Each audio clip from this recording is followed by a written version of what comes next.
important segment of the hotel industry is cashing in on business events, insights and opportunities. Please welcome on stage Lisa Hopkins, the CEO of Business Events Industry, Aotearoa, Richard Clarke, Head of Major Business Events at Tataki, Auckland Unlimited, Ross Steele, the General Manager, Tataki, Christchurch Convention Centre, and Bjeorn, Spreitzer, General Manager, New Zealand Business Events and Tourism New Zealand. Please welcome these fine people on stage. Thank you. Thanks, Adrian, and it's a real pleasure to be here and to talk about a subject that's very near and dear to all our hearts. And I was interested in the previous panel who said this sector was the first to shut down, but it's the first to reopen, and we've been saying that for a long time, so it's good to see it's coming back. What is a business event? Well, you're all sitting at one. You enjoying it so far? It's an opportunity really to bring people together, to share knowledge, to share information, to talk, to discuss, to debate, to argue. But ultimately it's about bringing people in a way that connects them on a particular subject that they can really get to the heart of, or it's also a way to reward and recognise people. So for those of you sitting here that may not have meeting facilities in your hotel, don't despair, because you're still part of the experience and part of the group. I am delighted to be joined by these three illustrious gentlemen who I have a huge amount of time and respect for, and they are experts in their fields, so you're going to learn a lot today over the course of 30 minutes. But first of all, I just want to kick off by setting a little bit of the scene and understanding what they all do and how it all integrates, because there is an integration going on here. And maybe I'll kick off with you, Bjeorn, and talk a little bit about Tourism New Zealand. And why do you invest in this sector, and how does this tie in with all the other work, the great work that TNZ is doing? Yeah, kia ora te whanau. Nice to be here. So yeah, Lisa, I work for a company called Tourism New Zealand, right? So at the heart, we are a destination marketing agency. So that's really important in the context how we all fit in. So why we invest in business events is a belief that our role is to get the highest quality visitor that you possibly can to New Zealand. When I reflect on that from a business events point of view, high quality for us means, yes, the visitors who come here, they're prepared to spend, but on top of that, those are also visitors that are prepared to give back. And what I mean by that is visitors that are keen to give back to nature, keen to give back to society, keen to also help make New Zealand a better place. And if I reflect on that again from a business events point of view, I think we as an industry, that's exactly us. So if I look at delegates coming to Ross's Place, Te Pai in Christchurch, when you think what some of those conferences bring to the city, yes, they bring money, yes, they bring great people, but they bring knowledge. Delegates do stuff for the city afterwards. That's why we at Tourism New Zealand believe in high quality visitors equals business events. Just sort of for completeness as well, the other two pillars that we're committed to, we're obviously also very committed to international leisure travel. Really important to make sure we get the right high quality visitor.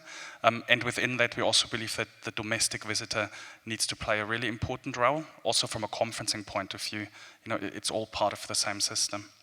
And I think it's important to note that Tourism New Zealand has a specific division dedicated to business events. I mean, you see this as a core strategic market.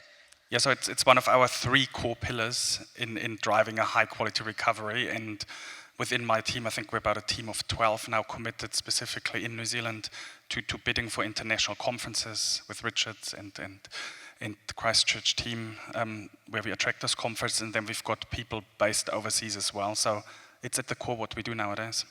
And high value versus high spend, right? High quality, not just value. So I'm quite particular around the quality piece, because I think value always sends you down the track of it's all about the money, and money is important, but quality gives you that other lens of beyond that. Exactly. Thank you. So, Richard, I mean, with Auckland Unlimited, you also tie into this because you have sitting within your own area, the Auckland Convention Bureau. So, explain a little bit how that works and how that would work with perhaps this audience as well. Thanks, Lisa, and kia ora koutou katoa. Yeah, so at a very basic level, Auckland Convention Bureau is charged with positioning Auckland as a premium destination for business events. So that is increasing visitor nights, it's increasing the economic value, it's having more business events held in Auckland. More in terms of how we operate, so we're representative of the industry and the sector. We have a membership base across the accommodation sector, hospitality, tourism operators, and our role is to connect all those different parts of the industry and to look at finding opportunities. I would suggest our core purpose is to connect and also to multiply what parts of the industry are doing on their own. Some of the numbers, the last financial year, the ACB worked on over 300 bids, international and trans-Tasman and domestic bids, which would generate over 300,000 visitor nights and have an economic impact of over 140 million for the city. So I think you can't understate the importance of business events, particularly in the current environment. You've already discussed about how this will be the sector that moves first and is already moving. We're already seeing that. I think how the Convention Bureau can partner with these parts of the industry is going to be vital to our recovery process.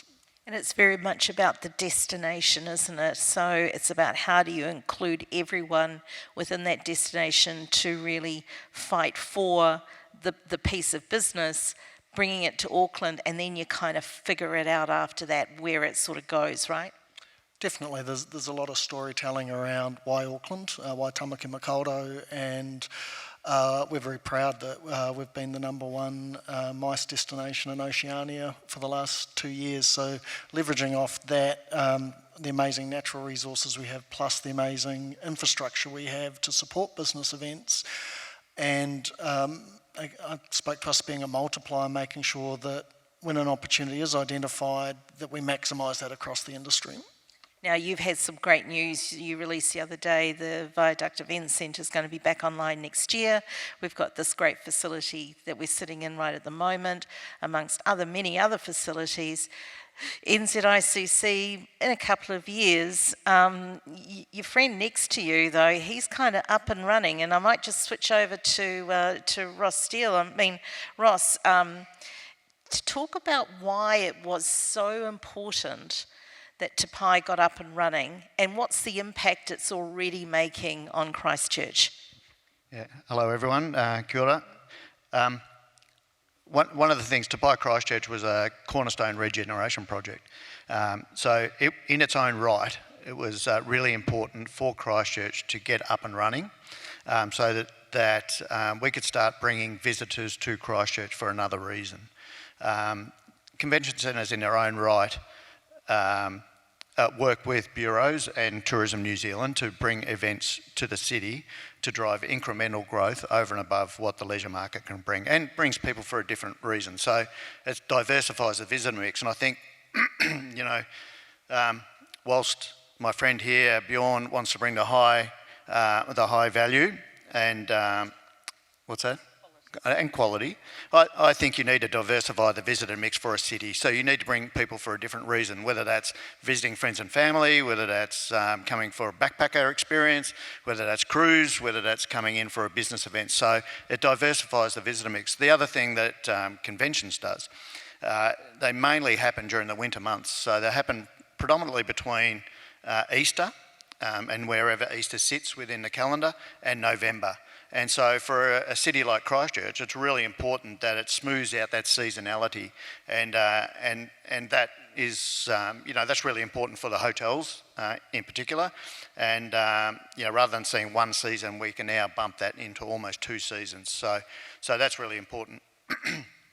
Economic reasons, obviously, are really, really important for a city, but so are the social reasons. Now, the reasons decisions are made to build convention centres is based on economic. Ernst & Young suggests $600 million over 10 years, $60 million a year in economic impact to Christchurch, so that's very, very important. But so are those social impacts and the things that Bjeorn talked about. And I can tell from experience from other places where I've been and held events.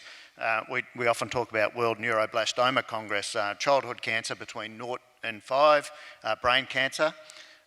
World leaders were meeting in a convention centre that I was working at, and they were trying to find and research ways to find cures for this disease. They had an open forum for parents with kids with neuroblastoma to come to that conference. Now, if that conference hadn't been at our centre, they wouldn't have been able to see that. So there's a social impact that Te Pai Christchurch will bring, NZICC will bring, Tākina will bring, and we've got a real opportunity as New Zealand with 3 new venues coming online to actually grow our international piece of the pie, and I think that's really exciting for us. Lisa, if I'm allowed to add to that as well, just sort of reflecting what Ross said as well, I think from what I can see from a broader New Zealand point of view, or particularly Tourism New Zealand, what Te Pai has done, it sort of is almost like a catalyst to bring out those new things as well. You know, what you said, we've got new venues coming, and as a result, you're actually able to investigate some other areas, which we didn't have before. So for us, it's acting as a massive catalyst, which makes it so great. I was just going to say exactly the same thing, Bjorn. You're reading my mind. It is about being a catalyst for so much. And we recently, BIA recently held a large event down in Christchurch at Te Pai. You might have remembered it, Ross. And there was an article that was printed in Stuff about what the contribution was to just the businesses, not just the hotels that were absolutely, you know, crammed to the gunnels, but the cafes, the barber. It was extraordinary. Oh yeah, and you know, I go and get my coffee at a little cafe, and now I have to give him all the events that are coming up so he knows what to roster for his staff. And that's just, you know, a small thing, but you know, in fact one day he said, "You're making me rich," so I thought that we're doing our job. But it's really important for a city to understand that it's not just the hotels that will benefit, there's no doubt about it because we see that, but also the other businesses in and around. And it's not just the hospitality businesses as well, it's also the suppliers that supply us and the ancillary services that we actually procure that continue to get business out of us. And you know, we want to buy as much local as we possibly can. We want to give people a real taste of Christchurch or our region when they come there, and so that's important. So we buy local wines, we buy local food off the local producers who are now seeing an upswing. So it's already made a huge difference in the 11 weeks we've been open.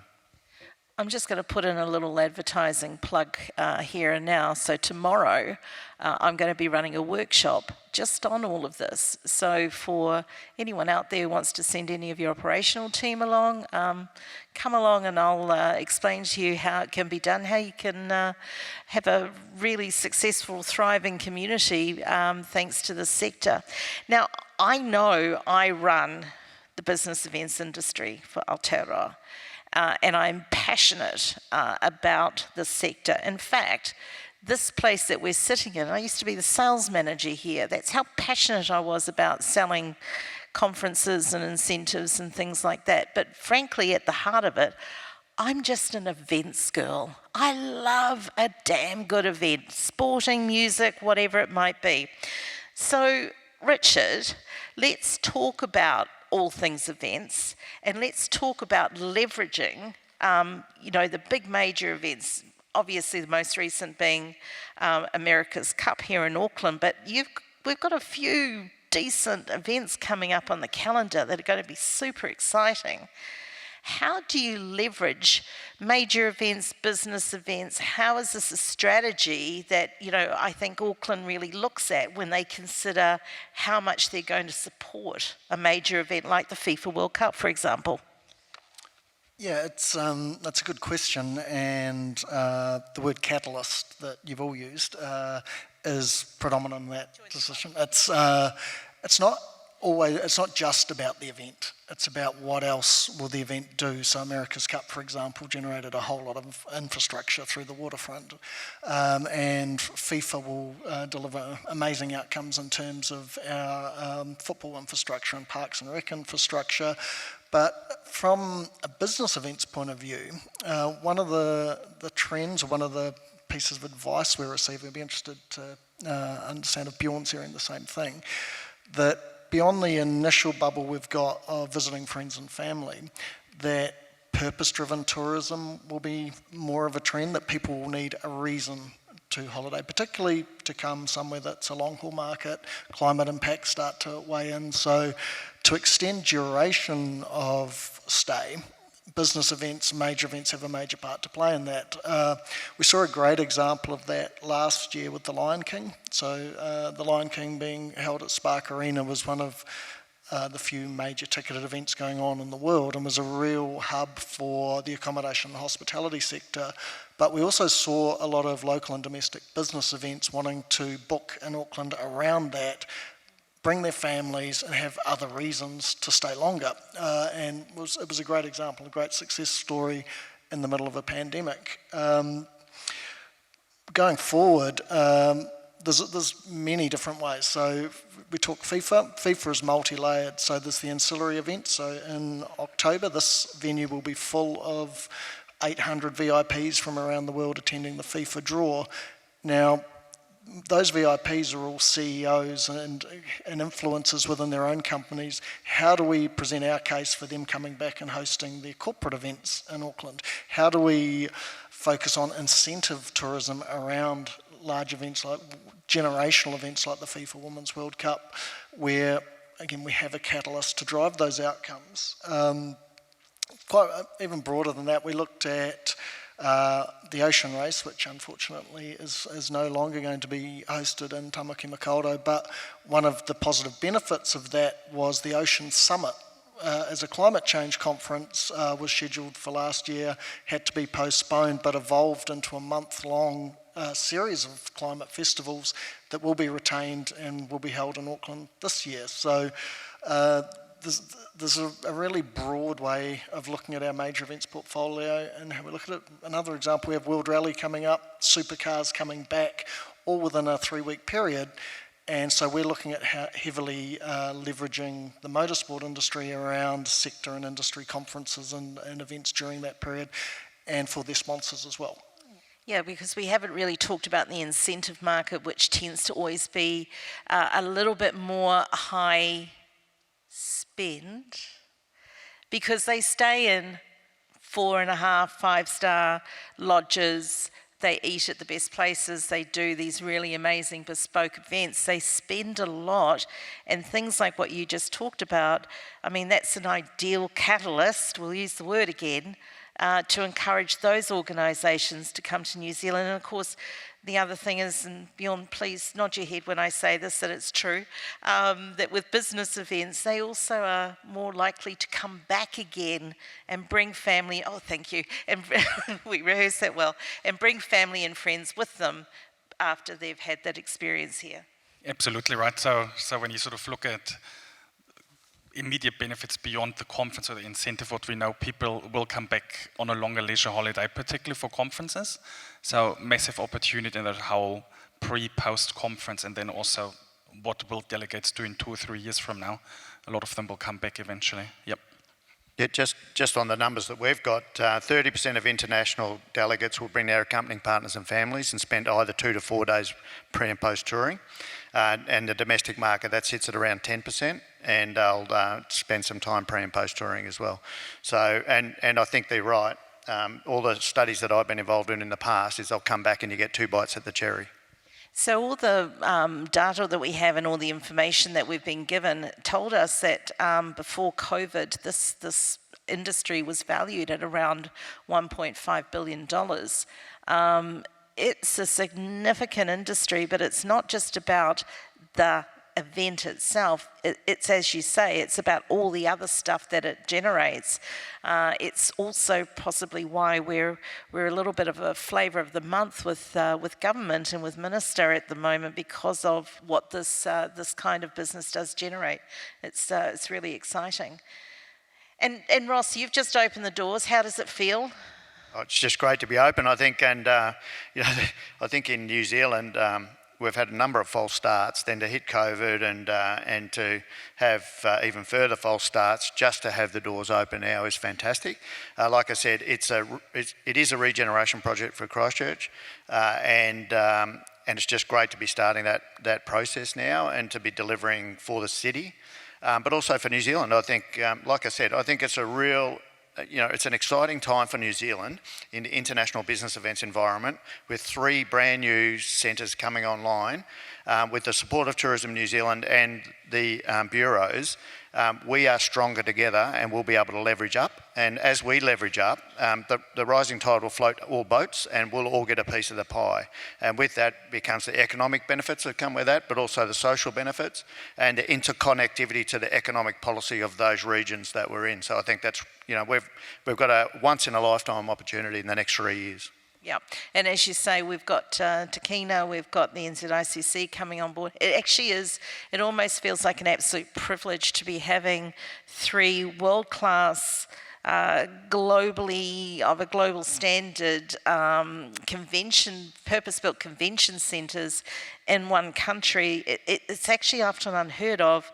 We're going to ride this wave for as long as we can, and it's going to be an absolute pleasure to do so. So, Bjeorn, from your seat, Tourism New Zealand, you're such an important part of the whole mix in this. What are you seeing as the future for business events? Yeah, I'll actually steal Ross's thing of a rising tide. I'll use that in the future. It's, I think for us at Tourism New Zealand, it's sort of a moment in time of real excitement and optimism. And I find that really hard to say, because the last 3 years, there's always been so much stuff getting in the way of that. And it will continue to get in the way, so that COVID thing's going to be there, and it's going to give us a lot of problems. Labour, I'm sure you guys talked about all of that, and that's going to be there, but we'll solve that stuff. And if I look sort of in the future from a business events point of view, I can only see really, really bright and positive stuff. New venues. We know that the demand internationally for Destination New Zealand, not only business events but leisure, is really high, and that's not based on flavour of the month, that's based on true stuff, what we stand for. So we know that's strong. So that combined, I look at it super optimistic, and sort of at that moment of time to ride a rising tide, and it should be a pretty amazing few years coming our way. How important is getting those connections up and going internationally with the airlines? And that must be so critical for our success in the future. Yeah, so that was another, looking back the last 2 years, things that kept certainly me personally awake, and a lot of friends in the airports that I have kept everybody awake. I think the airports have done an amazing job of actually getting on top of that stuff. So if I look in terms of what our connectivity will look like immediately into the summer, it's a lot better than we hoped for. It's still not where we want it to be, but we won't have a barrier of people not being able to get here. So a bit of congrats on Christchurch, Wellington and Auckland Airport somehow getting that done. It's good. Richard, you've still got a couple of years to go for your convention centre, but it's going to be an absolute beauty when she arrives. But in the meantime, what's the Convention Bureau doing? How are they keeping themselves busy? Obviously, this industry is not something that you book today and it happens tomorrow. So it's got a few legs on it. So what's going on with Auckland and what are they doing? Yeah, obviously the last 2 years have been very different in focus for the Convention Bureau. They've been very much around supporting the industry, very local and domestic focus. And while I still think that's relevant, and the last panel was speaking to it as well, the capacity and capability of the industry and properties in Auckland to support the return of events is a huge challenge. And so we'll continue to work with the industry on that. But you're right, we need to be future focused. Having Viaduct Event Centre come back online does help in that space, and we are working closely with NZICC around their future pipeline. But we talked to the incentives market, and that is a huge piece for Auckland, particularly out of Southeast Asia and Australia at the moment. There's massive interest and demand. And part of what the Convention Bureau is able to do is connect all the different parts of the industry to make sure that we're successful in those bids. We just had a really great process across multiple hotel properties, across the airport, with Tourism New Zealand around, securing a major incentive opportunity for Auckland. I think not having a convention centre yet means that we have to be innovative, we have to think differently, we have multi-venue approaches, and in some ways it is what it is. You can't do something that you don't have right now, so we need to put our energy into securing things for the future, but I 100% agree with Ross around the rising tide comment, and that if we can't secure something for Auckland but it has benefit and could be secured in Christchurch, then we all need to be on that same page. Brand New Zealand, absolutely. We're out of time, but I'm just going to leave the last comment to you, Ross, because, you know, against all odds, you have got your convention centre open, but in a couple of years, you're going to have another 2 that you're going to have to compete with. So how do you stay relevant? How do you stay new? And how do you stay on focus? Well, I think the destination plays an important part for a start. And the hotels play a big part in that. And I think we'll see over the next short to mid-term some new hotels in Christchurch. Already since we've opened, we're starting to talk to people that are looking at investing in Christchurch and then investing also in their existing facilities. So that keeps us relevant.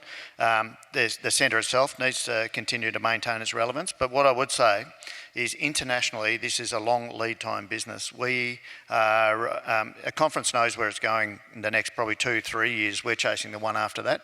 And so the things that our clients want to see in their RFPs now are things around sustainability, zero carbon, around corporate social responsibility within the city that it is, but also financial gain that they're going to get out of it. And so there's a real mix that they need to do, and we need to stay relevant in the longer term by understanding what they want, because at the end of the day, they're only going to go to places that fit what they want to do. So, you know, they'll dictate what's relevant for us, but our cities and our destinations need to remain relevant. You touched on the airline access, that's going to be important as well. Long-term spaghetti map to get people here is really, really important. If you're not working in this sector or this space, please do come and see any one of us, and we'll talk to you about how important it is and how anyone can be involved and how it impacts right across the community. But for now, ngā mihi nui, Bjeorn, Ross, Richard, thank you so much for being here today and for sharing your knowledge. Appreciate it.